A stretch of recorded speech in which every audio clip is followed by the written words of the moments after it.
see this stuff. You went over this stuff a million times, and I'll ask you one thing here though. What is a broker? Because you guys got definitions here. What's a broker? As far as real estate is concerned, or just curious? As far as real estate is concerned. Person legally allowed to represent other people in buying and selling real estate. What is the maximum commission a real estate broker can get from you? That's negotiable. It's negotiable. What's the maximum though? He cannot go based off of law. Oh, I didn't know that. Yeah, there's a maximum. Oh, I didn't know that. 6%. Oh. Essentially, what is this real estate broker going to do with you for you? Most people who close real estate close with a real estate broker, except for who? Investors. Investors hate to close with real estate brokers. They absolutely, most of the time, absolutely refuse to do so. Why? Because of this right here. Yeah. What is he going to do? Do you know nothing about real estate, but if you remember this, you can do the same thing. Not that you can actually function like a broker legally, if you can't do that, but you can literally do the same thing. Let's say you have someone who wants to buy and someone who wants to sell, and you know nothing about real estate. Call a title company and you connect them together, and the title company does all the paperwork. They do all the research on the property. They'll put everything together. They do all that. They'll sign all the documents in front of them. They'll everything. That broker essentially calls the title company. He has the offer and the acceptance. He gives it to them, and they do everything else. And if it's a $300,000 house, he gets $18,000. I got my license, so I'm not mad at the 6%. But the thing of it is, they're not doing anything. But you're giving away 6%. What does that mean? You're not really understanding how this process works, how this money works. Because guess what? If you don't know nothing about real estate, you can go to a title company and say, yeah, I'm ready to buy. And they'll walk you through it. Walk into a bank, Wells Fargo, Bank of America, and ask them. Maybe you don't qualify, but ask them, say, I want to buy a property. They'll walk you through it. So why am I going to give this guy 6%? You're giving him 6% because he's a professional, and if something goes wrong, that's what you have. That's security.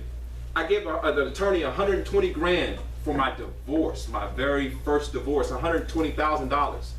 Not including what I had to pay for my wife's attorney, because I paid for both attorneys. And I asked Nigel, I said, what makes you worth this $120,000 when she took properties from me and stole properties from me? And he said, well, he says, I don't know.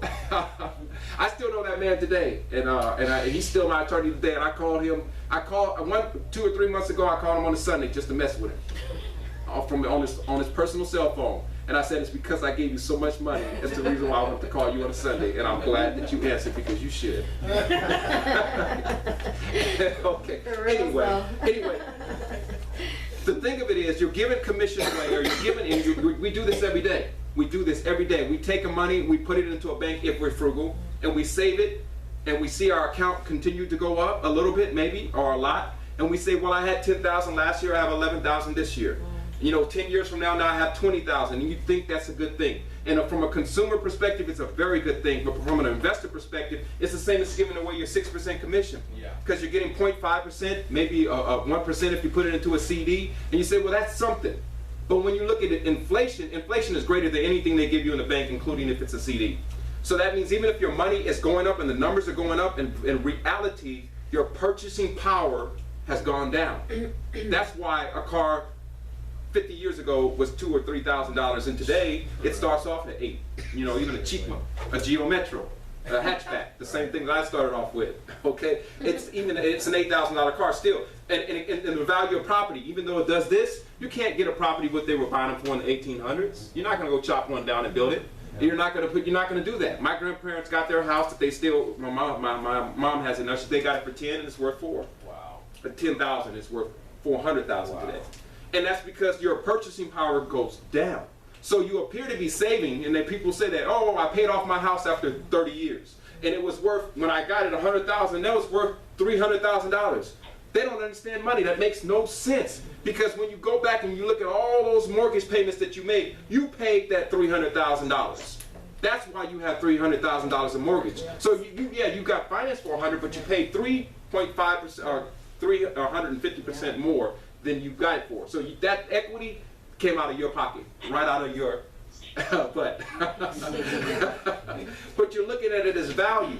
But if you were an investor, you would have learned how to leverage your house and use that to multiply your properties. I tell veterans all the time, I say, don't buy a house.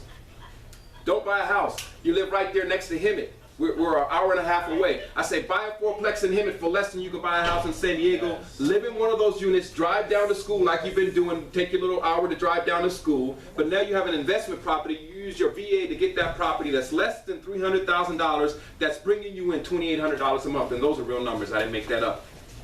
And that means your mortgage is going to get paid, because on a $300,000 home or less than $300,000 home with a 5% interest rate, you're going to be paying less than $2,000 a month. And those fourplexes are bringing in $2,800 a month. You're living for free, and you did it on the government's tab, and you might be 22 or 21 years old.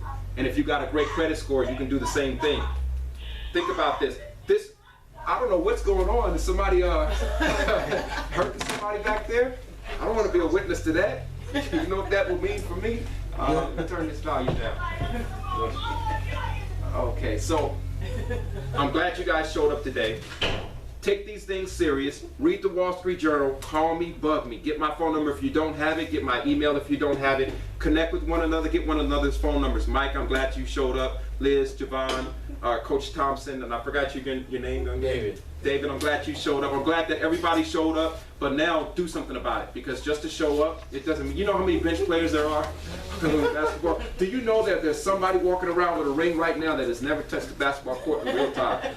Oh, that's a saying. It's sad. But you know what? They were on the team. They were on the team. So who cares? They got a ring and you don't. And some of them were making $250,000 on that team sitting on the bench. But they guess what? They were on the team though. And that's all it sometimes takes. Just get on the team and then show up for practice and then play. But give it all you got. And you'll find that that team will go further than you could ever go by yourself. So thank you. Yes. Just want to let you guys know, Elon is available at, he'll host a workshop session at our place if you guys want to get together. Yeah, for some of you young after the cats. class. And we got people, so you know, behind the scenes, there are a lot of phone calls being made. Jamar, you want to tell us what went on this week with you? Just you alone. Yeah, I made about 23 calls this week, and out of those 23, there was 3 that I was able to pass to Dad for him to try to put in offers. That's right. I have a question. When you say you make 23 calls to whom concerning what? Properties, brokers, and agents. And things Okay, like that. to make purchases? Yes. Okay. What we don't like to sit around. We're actually trying to close on real estate and going in aggressively. Okay. He's looking at assignments, which is a whole other interesting way of real estate. Javon, he's taking into consideration some things because he sells vehicles, and I was showing him how he could sell more vehicles by expanding himself and rethinking himself. For instance, it makes no sense to function as just an individual. Function as a corporation or a partnership. It allows you to be, you're looked at totally different. Even the banks consider you different. Then you have a different responsibility. They know that, so they consider you totally different. And what happens when you, like for instance, in my case, when I got myself together, then I met the woman who had herself together, I multiplied myself. But what happened then when I created a business is I started to, guess what, one of the first things I did, you know, normally you don't do business with family members. Don't do business with family members. But certain family members you can do business with. I immediately start to bring in family members. People that I know, the learning curve is not, I don't need that because I know them. I got a mother as our executive secretary. I got a father who's our chief acquisition officer. I have a wife who's our COO. I have a cousin who's a director. And then what did I do? I brought in one of my brothers who makes over $120,000 a year and drives a Mercedes-Benz where he pays $4,000 for new tires, and who thinks it's a joke. The money that he makes, it's funny to him, you know. So, but I brought him in, and I brought others in, and I have a sister with a master's degree in psychology who is brilliant, married to a dude who doesn't do anything but count his money and spend it. And I have, guess what? I'm attached to individuals. My father, you know what he told my Devon the other week when it came down to getting cards. He says, "Well, I got to get my money together for some $25 cards." that man, you know how much real estate that man has back east. Him and his family members sell real estate to the state in the form of trees every year, so that they can do whatever they want to with the lumber. That's just that right there. He's still got real estate here in this city. This man is connected to over 30 pieces of real estate that he owns with investors right here, right now. And he couldn't buy some cards. I said that to say that the connections that we have to what's going on in the city, the pulse, the heartbeat, where the money really is right here in this room. There's not too many people that we don't know that don't have the resources. And how much money do we need to close on a piece of real estate? How much money does EDM have access to at any given time? Is it $200,000 or $300,000? 70% of what? Whatever. Which means if we come up with a $10,000 investment, $10 million investment, what can we get in about a week? We can get $7 million. We can get somebody to write a $7 million check. But let's go ahead and come back down to something like that we're normal or used to, $300,000 properties. How much can we get on that? We can get 210. I'm looking for 150, but we can get 210 if we had to really push it hard and the real estate was right. We can get somebody to write us a $210,000 check. We don't have to go through a bank. We don't need the credit. And what will happen, what if First Investors offer individuals that are part of EDM? You don't have to have no money or credit. Research, they're looking for real estate in Detroit. Research the Detroit properties and up under the parameters that we talk to you about. You find the right deal, you bring it to EDM, you present it to our acquisition officer, he brings it to our board, the board says yes, we close on it, and how much do you have? 25% of a property that you didn't put no money to. And it's not that we're making any monies off of the individuals that found the property, because First Investors can find their own damn properties. We're doing it because we're trying to work together. So there's a lot of opportunity in the room.